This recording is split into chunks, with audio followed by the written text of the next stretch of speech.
The salt wind swept Caesarea's harbor as Paul of Tarsus, still marked by chains, entered Herod's fortress.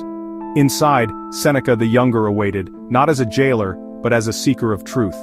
Seneca spoke of strange pyramids appearing in Rome, Jerusalem, and Bethlehem, symbols he believed of something deeper. Paul revealed these pyramids marked not just places but a hidden lineage threatening Rome's power.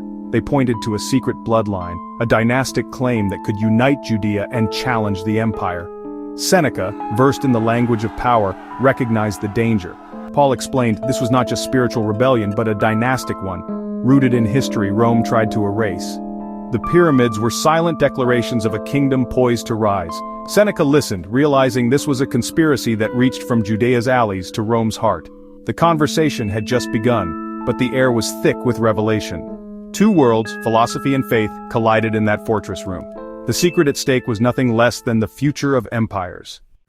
Paul's tale turned to Herod's court, where a prince named Joseph, not a humble carpenter, fled with his wife Mary, a Maccabean priestess, and their son, Jesus. Their union merged the kingly Herodian and priestly Hasmonean lines, a threat to Herod and Rome alike. Pursued by assassins, they escaped to Alexandria, Egypt, a city of learning and revolution. There they absorbed radical ideas of justice and equality, far from Jerusalem's rigid doctrines. Jesus, Paul explained, was heir to both royal and priestly claims. A living symbol of unity and rebellion, this dual heritage made him a potent figure, able to unite factions dreaming of a free Judea. The nativity was not poverty, but political asylum. Seneca saw this was no simple Messiah but a king in exile raised on revolutionary thought. The Roman fear was not of miracles but of a legitimate sacred claim to the throne. The seeds of rebellion were sown in Egypt, destined to shake the empire. The conversation shifted to the feeding of the 5,000, a miracle but also a coded plan. Paul explained, the 5 loaves symbolized the 5 Jewish districts, the backbone of a coming uprising. The 2 fishes, Parthia and Egypt, foreign powers whose support was crucial. The miracle was a blueprint for alliance and rebellion, not just charity. Their teachings, forged in Egypt, proclaimed equality for all, defying both Rome and the temple elite. The Essenes, desert ascetics, became their secret allies and core disciples. Jesus' death was not mere martyrdom but a calculated act to provoke Rome and expose injustice. His sacrifice was meant to ignite, not end, the movement.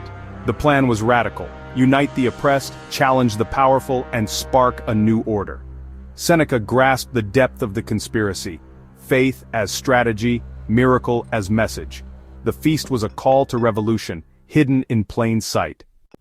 After Jesus' death, the movement endured transformed under the leadership of his father Joseph, now called Clopas.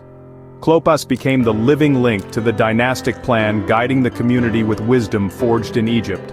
He preached justice, equality, and the overthrow of oppression, a message that resonated with the masses. The loaves and fishes became symbols of hope and strategy, not myth. Their philosophy, inspired by Egypt's Ma'at, demanded truth and balance, a new world order.